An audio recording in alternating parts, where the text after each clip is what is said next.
अस्सलाम वालेकुम दोस्तों। आज आपसे बात होगी छोटे बच्चों के बारे में, इन्फेंट्स और तकरीबन जिनकी एज बिलो 5 इयर्स होती है।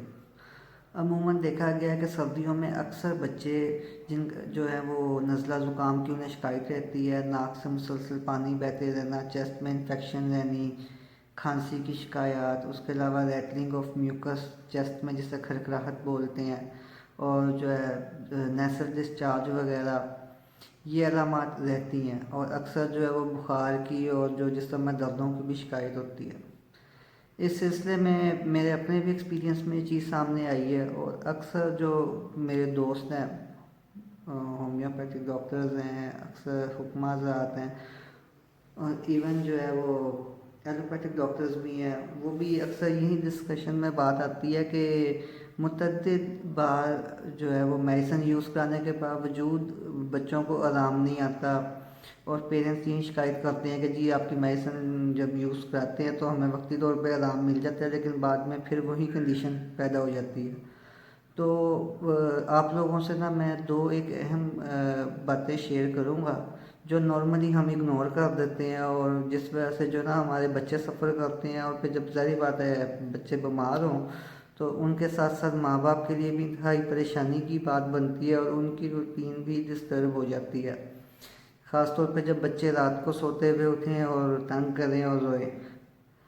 तो जो एक अहम चीज़ जो है ना चेस्ट इन्फेक्शन के बारे में आपसे मैं शेयर करूँगा, वो ये है कि अक्सर बच्चे जो ये फीडर वगैरह पीने के आदी होते हैं, सर्दियों में जो हैं अक्सर जो है हमारी बहनें और ख़वातीन जो है ना वो जब बच्चे को फीडर बना के दिया, उसने दूध पिया और बाकी जो बच गया उसको एज इट इज़ बोतल उठा के ना साइड पे रख दी बेड के सहारे, और फिर जब बच्चे ने दोबारा मांगा तो उसको उसी ओवन में गर्म कर लिया या दूध गर्म करके उसको दे दिया। तो एक चीज़ की आपने एहतियात करनी है कि जब भी जो है वो फीडर में बच्चे को अगर दूध देते हैं आप, या बच्चा जो है वो चूसनी वगैरह यूज़ करता है, तो एक तो जो है ना उसको आप रूटीन बना लें कि दिन में एक मरतबा ना आपने उसको 15 मिनट्स तक लाजमी बॉईल करना है धोने के बाद, ताकि जो जब दूध पड़ा रहता है ना बोतल में, तो इसके जो होता है निपल वगैरह सिलिकॉन का है, तो वो और बोतल के अंदर ना जो है प्लास्टिक है वो चिकनाइयाँ वगैरह ना उसमें बॉन्डिंग शुरू कर देती हैं,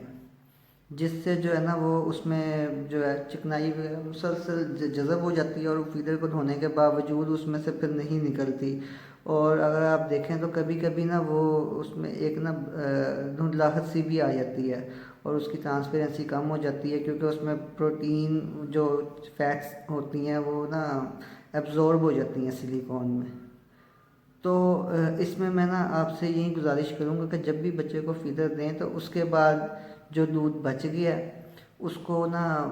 जो है आप वेस्ट कर दें। और अगर आप समझते हैं कि क्योंकि अक्सर ज़ाहिर बात है लोग अफोर्ड नहीं कर पाते और महंगी आइटम है, तो उसको आप किसी बोतल में या किसी कप में निकाल के रख लें, और फीडर को जो है ना एक थर्मोस सर्दियों में ना आप गर्म पानी से भर के रखें, और फीडर के अंदर ना आप वो जब बच्चे को दूध पिलाएं थोड़ा गर्म पानी डालें और उससे हंगाल के फिर साइड पे रख लें, और फिर जो है नॉर्मली आफ्टर 2 to 3 आवर्स जो है जब बच्चा दोबारा दूध मांगेगा तो फिर वो बोतल आपकी हंगाली भी होगी, उसको फिर आप जो है ना वो दूध गर्म उसमें डाल के जो आपने साइड पे रख दिया वो दे दें, या अगर आप गर्म करके देना चाहते हैं तो वो भी आप जो है ना उसमें फिर गर्म करके बोतल में दे सकते हैं। और दूसरी जो एक अहम बात मैं आपसे डिस्कस करना चाहता हूँ कि नॉर्मली ना हमने बच्चों को सर्दियों में बहुत ज़्यादा वो जो है ना कपड़े पहनाए होते हैं सर्दी से बचाने के लिए, स्टफिंग की होती है। तो उसमें क्या होता है कि अक्सर बच्चे जब पानी पीते हैं गिलास में या वो फीडर में, तो उनके ना ये गर्दन से जो पानी है अंदर की तरफ चला जाता है, और अक्सर बच्चे ना जो है वो सोने के दौरान भी जो है ना वो अगर मुंह से दाल वगैरह निकल रही है उनकी, तो वो उनके ना गले वगैरह में चली गई है, तो ऊपर से जब आप ऐसे छाती पे हाथ लगा के देखते हैं ना तो वो खुश्क होता है। और नॉर्मली जो है ख़वातीन वो यही कंसीडर करती हैं कि जी ये ऊपर से बच्चा जो है ना ये तो बिल्कुल साफ़ सुथरा है और इसके कपड़े जो हैं वो ड्राई हैं, जबकि अंदर ही अंदर जो है ना जो सबसे नीचे वाली उसकी बनियान वगैरह होगी या जो उसके इंटरनल कपड़े हैं उन वो गीले होते हैं, वेट होते हैं, जिस वजह से बच्चे को सर्दी लगती है। और एक चीज़ की आपने और एहतियात करनी है कि बच्चों को ना सर्दियों में जो है अक्सर ख़वातीन से जो है जब बच्चों वगैरह के ना इलाज के सिलसिले में ख़ासतौर पर फ्लू और ब्रोंकाइटिस वगैरह और चेस्ट इन्फेक्शन के जो पेशेंट आते हैं तो उनसे मैं यही रिक्वेस्ट करता हूँ कि सर्दियों में आप दो चीज़ों की गारंटी दे दें कि एक बच्चा जो है वो नंगे पाँव नहीं घूमेगा, और दूसरा जब भी घर से बाहर निकलेगा तो उसको आपने कैप लाजमी पहनानी है। तो इंशाल्लाह जो आपकी सर्दी है ना पूरी आराम और सुकून से गुजर जाएंगी और इंशाल्लाह कोई मसला नहीं आएगा। और बहुत ही कम जो है ना फिर वो बच्चे के बीमार होने के चांसेस होते हैं। और इसके अलावा जो है अगर जो है ना इनिशियल स्टेजेस पे अगर बच्चे को आप देखते हैं कि बहुत ज़्यादा वो जो है छींकें आना शुरू हो गई हैं, नज़ला ज़ुकाम है, तो उसमें एक आप होम्यो मेडिसन है एकोनाइट नेपलिस, ये आप मदर टिंचर घर में रखें। और जब भी आप देखें कि बच्चे को इनिशियल सिम्टम्स आ रहे हैं फ्लू के, कोल्ड के, वो छींक रहा है तो या उसकी चेस्ट में जो है वो जो है ना या नाक बह रही है या चेस्ट में से आवाज़ें आना शुरू हो रही हैं, तो उसको एकोनाइट का ना 1 ड्रॉप जो है 1 टेबल स्पून ऑफ वाटर में जो है ना 1 ड्रॉप जस्ट एकोनाइट नेपलिस मदर टिंचर का आप पिला दें। और ये आप जो है पाकिस्तानी कंपनी की भी यूज़ कर सकती हैं और बाहर की भी जो है जर्मनी की या यूके की भी जो कंपनीज हैं उसकी भी आप ले सकती हैं, लेकिन पाकिस्तानी मेडिसिन भी हमारी बहुत अच्छी हैं,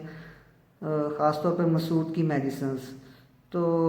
एक जो जनरल परसेप्शन होती है ना कि दवाई जितनी अच्छी होगी उतना ही अच्छा काम करेगी, ये ऐसी बात नहीं है। माशाल्लाह मसूद वालों ने बहुत अच्छा मेयार मेंटेन किया हुआ है। नूर वाले हैं, उनकी भी होम्योपैथिक मेडिसिन बहुत अच्छी हैं। इसके अलावा और डिफरेंट जो है ना लोकल कंपनीज, उनकी आप मेडिसिन यूज़ करें तो वो भी आपको ना सेम रिज़ल्ट ही देंगे। बशर्ते कि जो अकॉर्डिंग टू कंडीशन अगर मेडिसिन यूज़ की जाए तो उसके डेफिनेटली बहुत अच्छे रिजल्ट मिलते हैं। तो उसके अलावा अकॉर्डिंग टू सिम्टम जो है अक्सर हमारे जो साथी हैं ना वो इसमें बच्चे को एकोनाइट के अलावा जो है अगर छाती से आवाज़ आ रही है, खरखराहट की आवाज़ आ रही है, बच्चा खांसता है या सांस लेता है तो उसकी चेस्ट में से आवाज़ें आ रही हैं, तो एक ना एंटीमोनियम टालग्रीकम, ये 30 पोटेंसी में ना 30 पोटेंसी में आप बच्चे को यूज़ कराएं दिन में 3 मरतबा 1 ड्रॉप। इसके भी बहुत अच्छे रिज़ल्ट हैं। बहुत जो है जनरली कॉमनली ना यही मेडिसिन हम ज़्यादातर यूज़ करते हैं। और अकॉर्डिंग टू सिम्टम्स और डिफरेंट मेडिसिन बाकी भी हैं, काली म्योर, कलकेरिया सर्फ, पर्सटीला, कलकेरिया म्यूरेटिकम, काली बाइक्रोम, काली आयोडाइड, एलियम सीपा। हाँ, एलियम सीपा मेडिसिन ऐसी है कि जो ना नॉर्मली वो भी जब अगर आप देखते हैं कि फ्लू और नज़ला ज़ुकाम के सिम्टम्स हैं बच्चों में या बड़ों में, तो उसमें एलियम सीपा 200 की एक डोज़ आप दे दें दिन में 1 मरतबा, ये काफ़ी है। उससे आप देखेंगे कि जैसे ये डोज लेंगे ना तो उसमें ना साथ ही जो है ना वो जो नाक बहना है वो सिम्टम बहुत इम्प्रूव हो जाएंगे। तो बाकी अगर इन डिटेल जो है अगर स्पेसिफिक कंडीशन में अद्वियात से आराम ना आए तो जो बाकी अद्वियात हैं यानी एलियम सीपा, एकोनाइट नेपलस और एटम टार्ट्रिकम के अलावा, तो वो अकॉर्डिंग टू सिम्टम्स आप किसी भी क्वालिफाइड होम्योपैथ से पूछ सकते हैं। और नीचे जो है अगर आप कमेंट्स में डिस्कस करेंगे तो उसको वो भी ना आपको इंशाल्लाह जो है एज़ पर स्पेसिफिक या मखसूस पेशेंट की कंडीशन के मुताबिक जो है ना आपको अच्छी जो है मेडिसिन तजवीज़ की जाएगी। तो दुआओं में याद रखिएगा और बताइएगा कि वीडियो आपको कैसी लगी। तो इंशाल्लाह आप लोगों के फीडबैक से इस सिलसिले को हम मज़ीद बेहतर करेंगे और अच्छा बनाएंगे। Thank you.